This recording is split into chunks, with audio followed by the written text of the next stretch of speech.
काही दिवसांपूर्वी घडलेलं सौरभ राजपूत हत्याकांड आणि त्यानंतर नवऱ्याने घेतलेली धास्ती याबद्दल तुम्ही ऐकलंच असेल। आता ही घटना फक्त एका हत्येपुरती मर्यादित नव्हती, तर या घटनेत पती पत्नीचं नातं, प्रेमाचं विकृत रूप आणि माणसाने क्रूरतेची गाठलेली परिसीमा सगळंच अगदी प्रखर दिसत होतं। सौरभ राजपूत हा 29 वर्षाचा मर्चंट नेव्हीमध्ये काम केलेला एक शिक्षित आणि सुसंस्कृत तरुण होता।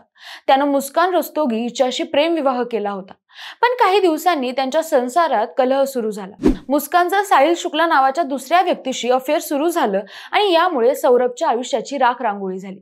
मुस्कान आणि साहिलने अतिशय थंड डोक्याने सौरभला संपवलं, पण त्यांच्या मोजमस्तीमुळे लवकरच त्यांचं हे कांड उघडकीस आलं आणि अख्ख्या देशात एकच खळबळ माजली। तेव्हापासून मेरठ आणि निळा ड्रम या नावाचा लोकांनी धसका घेतला आणि यातून लोक सावरलेली नसतानाच बिजनौर मधून आणखी एक अशाच क्रूर बायकोची अतिशय थंड डोक्याने नवऱ्याला संपवल्याची घटना समोर आली। विशेष म्हणजे एक हात मोडलेला असताना फक्त एका हाताच्या जोरावर त्या बायकोनं नवऱ्याला संपवलं कसं, हा प्रश्न अनेकांना पडलेला आहे। नेमकं काय आणि कसं घडलंय तेच सगळं आज आपण जाणून घेणार आहोत। नमस्कार, मी काजल आणि तुम्ही बघताय विशेष भारी। 4 एप्रिल 2025 दुपारचे 1-2 वाजलेले असते। तेव्हाच पियुष कुमारच्या मोबाईलवर त्याच्या वहिनी शिवानीचा कॉल येतो।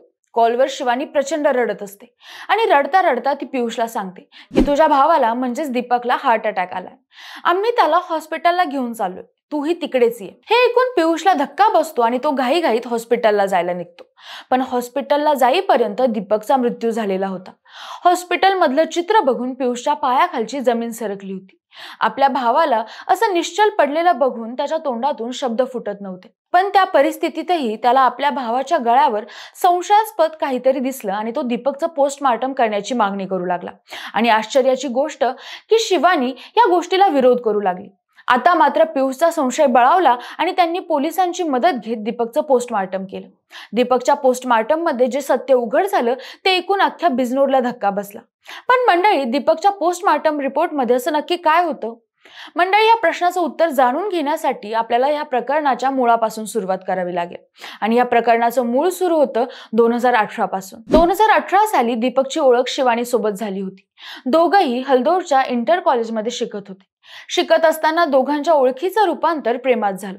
दोघांच्याही कुटुंबाचा या नात्याला विरोध होता, पण शिवानी आणि दीपकला एकमेकांशी लग्न करायचं होतं। मग दीपकने आपल्या कुटुंबाला दोघांच्या लग्नासाठी राजी केलं। दीपक 2021 मध्ये सीआरपीएफ मणिपूर मध्ये भरती झाला होता। सीआरपीएफ ची नोकरी सोडल्यानंतर दीपक मार्च 2023 मध्ये रेल्वेच्या नोकरीत रुजू झाला। पुढे जाऊन दीपकला सरकारी नोकरी लागली म्हणून शिवानीच्या घरच्यांनी या लग्नाला होकार दिला आणि अखेर गेल्या वर्षी 17 जानेवारी 2024 ला शिवानी आणि दीपकचं लग्न झालं। सुरुवातीला सगळं काही अगदी सुरळीत सुरू होतं, सगळंच अगदी सुखासुखी। पण लग्नाच्या काही दिवसांनंतर शिवानी प्रेग्नेंट राहिली आणि दोघांनाही एक मुलगा झाला। दोघांच्याही आनंदात भर पडली होती, पण या सगळ्या सुखादरम्यान शिवानीचं वागणं बदलू लागलं। तिला आता आपल्या सासरच्या लोकांसोबत राहायचं नव्हतं, तिला स्वतंत्र जगायचं होतं आणि त्यासाठी ती दीपककडे सतत हट्ट करत होती। पण दीपकला आपलं घर सोडायचं नव्हतं। त्याला वाटायचं की शिवानी आणि त्याने स्वतंत्र न राहता आपल्या आई बरोबर राहावं। दोघांच्या या भिन्न विचारांमुळे त्यांच्यात सतत भांडणं व्हायची। नंतर ही भांडणं भलतीच टोकाला जाऊ लागली। शिवाय दीपकचा भाऊ पियुषच्या म्हणण्यानुसार त्यांच्या घरात वाद इतके वाढले होते की शिवानी त्यांच्या आईला मारहाण देखील करायची। मग शेवटी दीपकने या सगळ्या भांडणाला कंटाळून हल्द्वार पोलीस स्टेशन हद्दीतील आदर्श नगर कॉलनीत भाड्याने घर घेतलं आणि तो तिथे आपल्या बायको शिवानी आणि 6 महिन्यांचा मुलगा वेदांत सोबत राहू लागला। इकडे दीपकच्या कुटुंबियांना वाटत होतं की घर सोडल्यावर आता तरी दोघं नीट राहत असतील, पण इकडे मात्र काहीतरी वेगळंच घडत होतं। जेव्हापासून ते भाड्याच्या घरात राहायला आले होते तेव्हापासून त्यांच्यात अजूनच भांडणं वाढली होती। पोलिसांच्या म्हणण्यानुसार इकडे राहायला आल्यापासून दीपक सतत शिवानीच्या चरित्रावर संशय घ्यायचा आणि तिला मारहाण देखील करायचा। याशिवाय तो तिला त्यांच्या आईच्या घरी ठेवण्याचा आग्रह धरत होता आणि तिला मात्र आपल्या सासरी जायचं नव्हतं। 4 एप्रिललाही त्यांच्यात परत एकदा मोठा वाद झाला होता।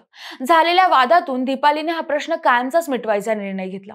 4 एप्रिलला दीपक सलग 2 शिफ्टमध्ये ड्युटी केल्यानंतर सकाळी 11 वाजता घरी आला होता। मग शिवानीने संधी साधून नाश्त्यात आणि मखाण्यात 4 झोपेच्या गोळ्या मिसळल्या आणि ते दीपकला खायला दिलं।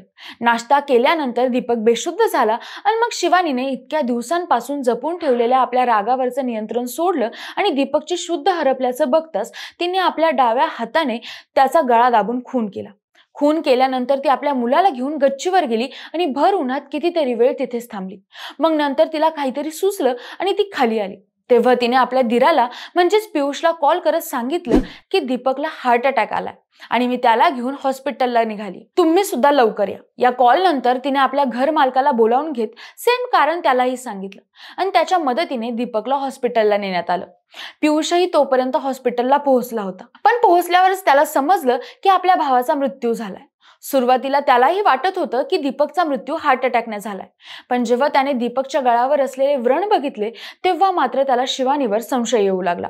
आणि जेव्हा दीपकचं पोस्टमॉर्टम करण्यात आलं तेव्हा हे स्पष्ट झालं की दीपकचा मृत्यू हार्ट अटॅकने नव्हे तर गळा दाबून करण्यात आलाय. मग क्षणाचाही वेळ न लावता पियुषने पोलिसात धाव घेतली आणि चौकशी दरम्यान शिवानीने सुरुवातीला उडवाउडवीची उत्तर दिली, मात्र नंतर तिने आपणच दीपकला मारल्याचं कबूल केलं. शिवाय दीपकच्या घरच्यांनी देखील शिवानीवर बरेच गंभीर आरोप केलेत. दीपकची आई पुष्पा आणि भाऊ पियुष यांच्या म्हणण्यानुसार तिच्या दीपकच्या मृत्यूनंतर शिवानीने त्याची नोकरी आणि पैसे मिळवण्यासाठी कुणाशी तरी संगनमत करून दीपकची हत्या केली. शिवाय शिवानीचा उजवा हात फ्रॅक्चर आहे, मग ती डाव्या हाताने जोर लावून कुणाचाही इतक्या सहजपणे खून कसा करू शकते. शिवाय एसपी यांच्या म्हणण्यानुसार प्राथमिक पोलीस चौकशीत शिवानीने हत्येची कबुली दिली, पण त्यावेळी तिच्यासोबत कोण होतं हे सांगताना मात्र ती सतत दिशाभूल करते. सुरुवातीला एका तरुणाचं नाव तिच्याकडून पोलिसांना सांगण्यात आलं होतं. पोलिसांनी त्याची चौकशी केली तेव्हा त्या तरुणाने सांगितलं की त्याचं तिच्याशी कोणताच संबंध नाहीये. त्यामुळे आता मेरठ नंतर या बिजनोर हत्याकांडाची देशात चर्चा रंगली आहे. पण तुम्हाला काय वाटतं, शिवानीने या हत्याकांडात खरंच कोणाची मदत घेतली असेल का, की हे काम तिच्या एकटीचंच असेल? कमेंट करून नक्की सांगा आणि सोबतच आपल्या विशेष भारी या YouTube चॅनलला सबस्क्राईब करायला विसरू नका. धन्यवाद.